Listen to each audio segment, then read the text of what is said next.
Hey, so let's talk a little bit about how you can make a real business impact from HR in 20 minutes or less. So there's a couple truths, right? So the first truth is what we do in HR matters because there is nothing more important in an organization than its people.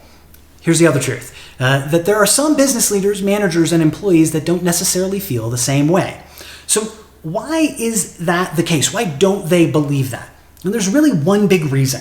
There is a perception that HR isn't driving or helping to drive business results. And there are so many great things that we do in HR to partner with our organizations to help them win in the workplace and in the marketplace. But because there doesn't seem to be any direct connection to enabling improved business results, that work is seen sometimes as overhead. Some of that is due to the traditional placement of HR by business leaders and senior leadership. And some of that blame is on us. We need to intentionally connect the work that we're doing to driving business results. Whatever it is that we're working on must move the needle on some critical business or organizational initiative. I hear you. It is absolutely nuts to think that there are leaders out there that don't believe that people are their top priorities when they're taking actions, but some still don't. And it is a reality we have to accept. So how can you create an outsized impact in a really short, an exceptionally short amount of time? So there's this tactic I'll share with you that takes about 20 minutes to do.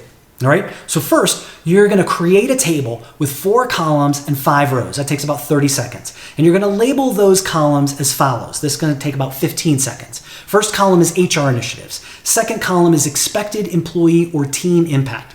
Third column is related business goal or organizational goal. Fourth column is going to be expected impact on that goal. So now what you want to do is you want to list the top 4 HR initiatives in column 1. That's going to take you 3 minutes. And you'll want you to think about the key initiatives that you're working on implementing, improving, or introducing over the course of the year. And they could be things like launching an employee engagement study, or replacing an HRIS, or creating a leadership development program, or many, many other things. Whatever those top 4 things are, you want to list those in column 1. And you can go back later and input all of them, which I would highly recommend. And then you want to briefly list the critical employee or team impact on that each one of those initiatives is going to have, right? That's in column 2. That'll take you 4 minutes. And you want to think about how the initiative is going to impact the employee experience. Now, the third thing that you want to do, and this is critical, you want to list the business goals that are supported by each HR initiative in column 3. That's going to take you about 4 minutes. You're going to pull out the key business goals for your organization or business unit and select one that aligns with each of the HR initiatives in column 1. And the final thing that you're going to do is notate the impact that HR initiative is going to have on the goal. That's going to take 6 minutes. So you write a brief impact of the HR initiative from column 1 that's going to be on column 3, right? So let me give you an example. Let's say in column 1, you're going to be working on increasing employee engagement. And the business goal that relates to is increasing customer engagement by 1%. And the impact that that's going to have is we're going to reduce customer attrition by service-related issues by X%. So what happens if you don't know the top 4 HR initiatives? Well, don't worry about that. You just want to list 4 that are key to you or that you want to work on. What happens if you don't know the business goals? Well, you can try to guess or you can make it up. But once you're done with this exercise, because you want to try to do this in 20 minutes, you have to commit to going out and finding what those are and adjust the table accordingly. So why does an exercise like this matter? So here's the thing. Many of you are already thinking along these lines, but we have to be even more intentional about thinking about it this way. We have to codify it. So let me give you a short history lesson.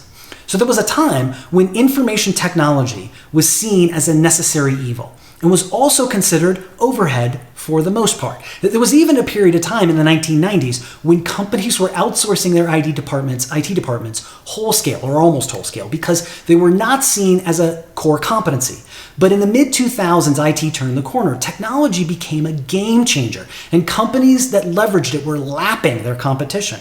And all of a sudden, technology was a strategic advantage. Now, almost every company believes that technology is a vital part of their success, and many consider themselves technology companies. But this only occurred because technology started to solve business problems. They started to connect what they did to business goals. So here's the thing.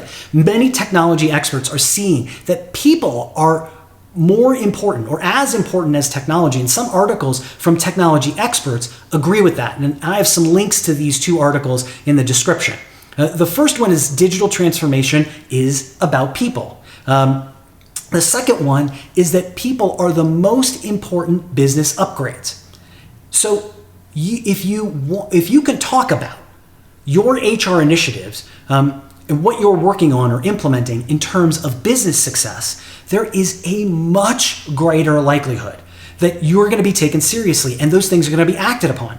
It will require a lot less work from you and a lot less chasing of people to get tasks done if they understand that it will help them be more successful. And you can do all of that or start that in 20 minutes or less. Of course, once you're done with that table, it's going to behoove you to hone it, add to it, and all that kind of good stuff. But doing that is only going to increase your understanding of how to positively impact the organization and to articulate that in a way that the business leaders you work with will understand and they will appreciate.